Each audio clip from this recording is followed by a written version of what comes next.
don't come much more breathtaking than the Highlands. For those lucky enough to own property among such majesty, the title Laird is an exceptional one. Or is it?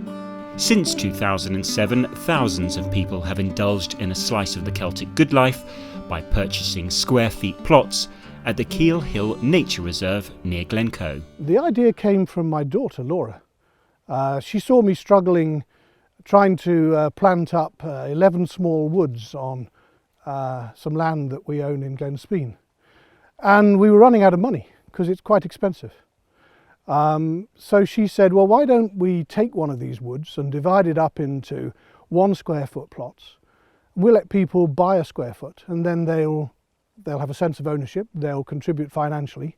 And I said, that's the most stupid idea I've ever heard of. Who on earth would want to buy a square foot of Scotland? She said, you'd be surprised, let's try it. And so she tried it, and within a couple of weeks the business was born. The money used by the sale of the souvenir plots is ploughed back into the Highland Titles Charitable Trust to create and sustain this fledgling nature reserve. The land is owned by them. They have the beneficial ownership of it. They are the personal owner of the land. The land is registered to the company that's sold it to them. And that company is owned by a charity.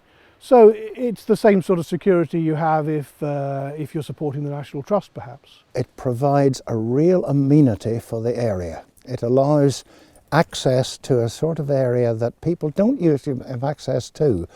It's surprising how little access there can be in the west of Scotland. It's not a hospitable country. And secondly, it's an education medium. It allows us to get groups from schools up to have a look around, to perhaps even in years to come dip in the pond, to learn about wildlife and the patients that needed to watch it. What's more, as landowners, people are entitled to call themselves laird. OK, it may not offer them a seat at Westminster or Balmoral, but it's proving popular with many overseas investors. My wife does have some blood connection with Scotland. My connection with Scotland is a little bit different. It's from having learned to play the bagpipes years ago. And we made a trip to Iona about 20 years ago and just fell in love with Scotland and have been back ever since. There are many ways of a land becoming one's home. One is by heritage, and another is by just meeting it and falling in love with it.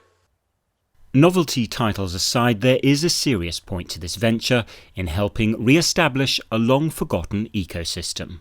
If this was just left abandoned with no stock, it would end up as riddled with bracken and bramble, and nothing would really survive other than those invasive plants. To watch this coming back and starting to see an increase in the species that we're getting here, and we are getting a big increase, and I yearn for the day I see an osprey here. There's lots of butterflies, there's red deer, roe deer, we've got foxes, badgers, pine martens. There's 3 different kinds of heather, and of course I missed eagles, buzzards, jays. There's all sorts here.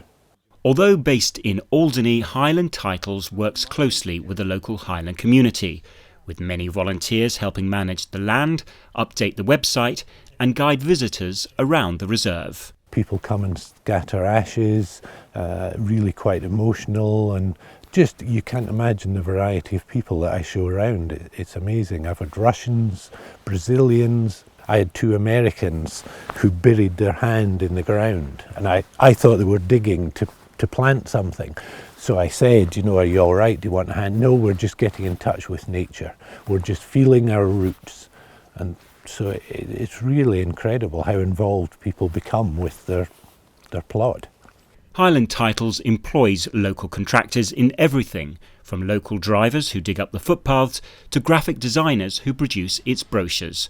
But the benefits to the local economy are even wider. We encourage thousands of people, in the fullness of time, hopefully tens of thousands of people, to come here every year. They're all going to stay in a hotel or a bed and breakfast. They're going to have lunch in the pubs and cafes around here.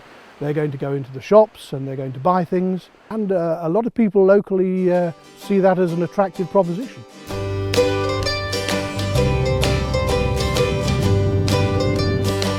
people are looking for things to do. And if you have something like down the glen at Highland Titles there, and the wood, and people go for a walk, they're getting another look at the surrounding area from a different perspective. Our business here, we can take people there and give them a look at it from the sea. As well as engaging and seeing the wildlife, you're having a look at the history and everything that goes with it. So, I mean, Glencoe is a big name worldwide, and that's why people come here. I mean, so we have to give them more than they would perhaps expect. With in excess of 100,000 plots sold so far, Highland Titles plans to purchase further land in the future, with the ultimate goal of having a scattering of nature reserves across the Highlands. This is the first of many. This is the first McDonald's, I hope. I see this as a way of conserving land which can spread. It's a franchise. I rather hope that other people will do it. I know that I've been really impressed since my trip there in May to see how the preserve there in Glencoe Wood has just blossomed with all of the preservation work that's being done. And every once in a while on their Facebook page, you'll see somebody from someplace else in the world saying, couldn't somebody do something like that here? I think it could be a model for global ecology.